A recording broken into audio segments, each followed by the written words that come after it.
तेणु परम कहले श्रेष्ठ शास्त्र बा परम शास्त्र भागवत डेली ताको शुणु बा अभ्यास करंतु। तेणु आमर समय पाखे आसलानी तेणु कथाटी हूँ भागवत टुंगी आज ये कथा आम समस्त मंगल कामना करी कथावस्तु आम शेष करवा जे व्यास 17 पुराण लेखि सारा सार जिनिस को आणिकी उपनिषद सब महाभारत रामायण सब जिनिस सार आनी शेष कले कौटी ना भागवत गले पूर्ण कले। तेणु से आनंद है स्त्री चंडाल निचजनी समस्ते आनंद जे कौन ना श्रवण करी से मुक्ति हो। तेणु ये हूँ भागवत कथा। तेणु प्रथम जो कहूली भागवत आउ जो वैष्णव साधु सन्थ ब्राह्मण कथाटी आम महाभारत अच्छी ये कथाटी वैष्णव केते श्रेष्ठ कथा होती भागवत कथा आमर अच्छी जे 12 कोटी विप्राणा जे 12 कोटी ब्राह्मण को जेते कौन ना पूजा कले सेवा कले जेतिकी पुण्य मिल जे सहस्राणी शिवलिंग 1000 शिवलिंग को पूजा कले सेतिकी पुण्य मिल बा विष्णुशिला 100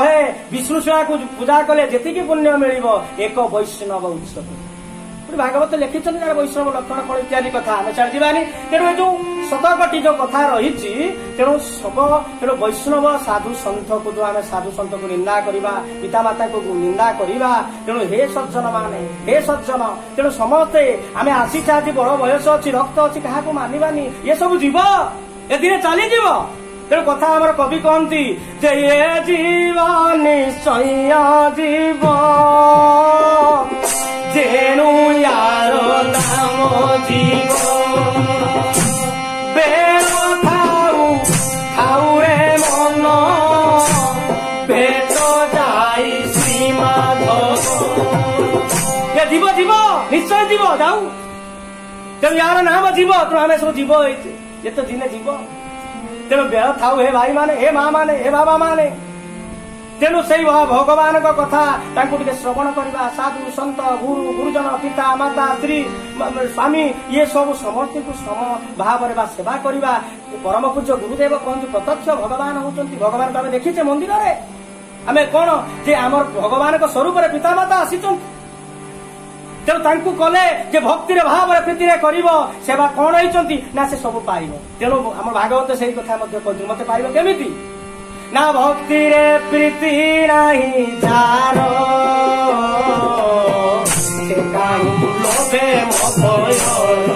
जहाँ भक्तिर प्रीति नहीं से मत पाइब मोर पर केमी मु तो भगवान तो देह भितर अच्छी पितामाता स्वरूप मु अच्छी तू मंदिर जेते गले कौन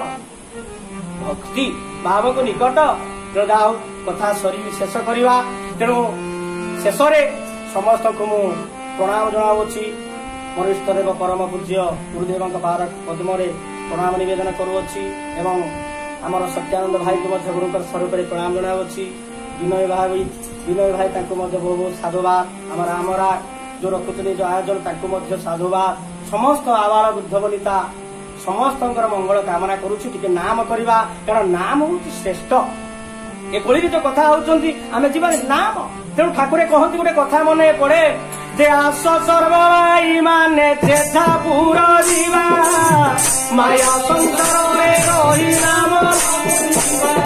कुह कुबले बहुत जंजाल लागिब कुटुंब जंजाल नाम पंखीर मने पुंग भितरे हई पंखे थाई तार देह पुंगर लागई क्षीर देउ करी मिशि खाओ गिरिरे मन सही परी मिशि खाए विषया रे हरि मन रे आस पुरे दिला करी भगत पूरे चली जा गोष्ठी भी अच्छा तेणु कौन